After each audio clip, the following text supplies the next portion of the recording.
دین کے معاملات میں شارٹ کٹ نہیں چلنے والا، آسان راستہ، چھوٹی چھوٹی چیزوں کے ذریعے علامہ فہامہ بننے کا جو خواب ہے وہ اگر آپ پورا کرنا چاہیں گے تو آپ گمراہ ہو جائیں گے۔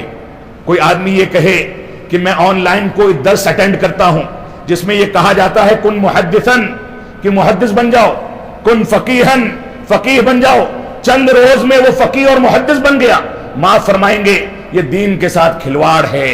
ہماری ذمہ داری ہے کہ دین کو سمجھنا ہے تو دین کی بنیادوں پر عمل پیرا ہو کر کے چلیں، دین کو سمجھنا ہے تو علماء کی صحبت اختیار کریں، دین کو سمجھنا ہے تو بنیادی طور سے علماء کی صحبت میں بنیادی اور متون علمیہ کی کتابوں کا علم حاصل کریں۔ اس میں جلد بازی کرنا یہ کوئی سمجھداری کی بات نہیں ہے۔ اور میں آپ کو ایک واقعہ بتاؤں، چند مہینوں پہلے کی بات ہے، مولانا احمد اللہ پرتاپ گڑھی صاحب کے ایک شاگرد جو ابھی تک باحیات ہیں، 115 سال عمر ہے، 115 سال عمر ہے، ان کے پاس ہم لوگ گئے کہ سند اجازہ حاصل کر لیں۔ سند اجازہ لینے کے بعد 8-10 حدیث کی کتابوں کے اطراف پڑھنے کے بعد میں نے ان سے کھڑے ہو کر کے کان میں کہا کہ محترم ہم بیٹھے ہیں، ہمارے کچھ ہندوستان کے ساتھی، کچھ ہندوستان سے باہر کے ساتھی تھے، کہا کہ ہم بیٹھے ہیں تھوڑی سی نصیحت کر دیجئے۔ رونے لگے بلک کر کے، کہا کہ میں طفل مکتب ہوں، میں آپ لوگوں کو کیا نصیحت کروں گا۔ یہ تواضع ہے ہمارے علماء کا۔ اور آج کے دور میں جمعہ 8 دن کوئی ایک کورس کر لے، کسی ایک کورس سے آن لائن جڑ جائے، وہ مفتی بن جائے، علامہ بن جائے، فتویٰ دینے لگے، حکم لگانے لگے، یہ انصاف کی بات نہیں ہے۔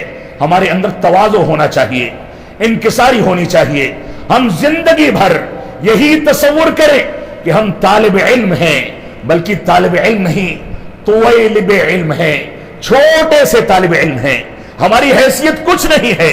کوئی عالم دین آ جائے، ہم اس کی جھولی کو سمجھنے کے لیے، اس سے علم حاصل کرنے کے لیے ایک طالب علم کی حیثیت سے اس کے پاس بیٹھ جائیں، اس کے سامنے زانوئے تلمس طے کر دیں، اس سے سیکھنے کی کوشش کریں۔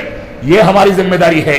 جب تک یہ تصور طلب علم کا ہمارے علماء کے یہاں موجود رہے گا، جب تک ان کے یہاں تواضع رہے گا، انکساری رہے گی، انانیت نہیں آئے گی، تعلی نہیں آئے گی، فخر و مباحات نہیں آئیں گے، کبریائی نہیں آئے گی، گھمنڈ نہیں آئے گا۔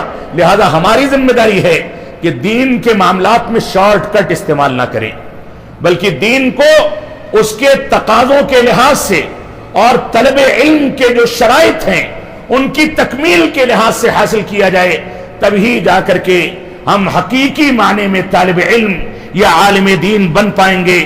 رب کائنات ہم کو توفیق عطا فرمائے۔ علامہ البانی رحمت اللہ علیہ کی ایک دعا پر میں اپنے خطاب کو ختم کروں گا۔ وہ فرماتے ہیں کہ نحن نسأل اللہ عز وجل ان یثبتنا دائما، کہ ہم ہمیشہ رب کائنات سے یہی دعا کرتے ہیں کہ اللہ رب العالمین ہمیشہ ہم کو ثابت قدم رکھے علی الکتاب والسنہ، قرآن و سنت پر۔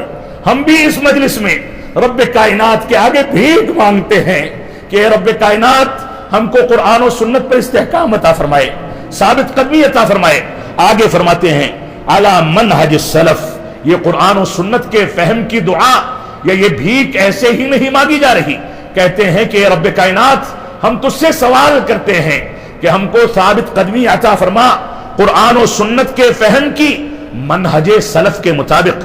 لأن الذی لا يعرف السلف، کیونکہ جو سلف کو نہیں پہچانتا، لا يمکن ان يعرف الشرع، یہ ممکن ہی نہیں ہے کہ وہ شریعت اسلامیہ کو سمجھ سکے، وہ دین کو سمجھ سکے۔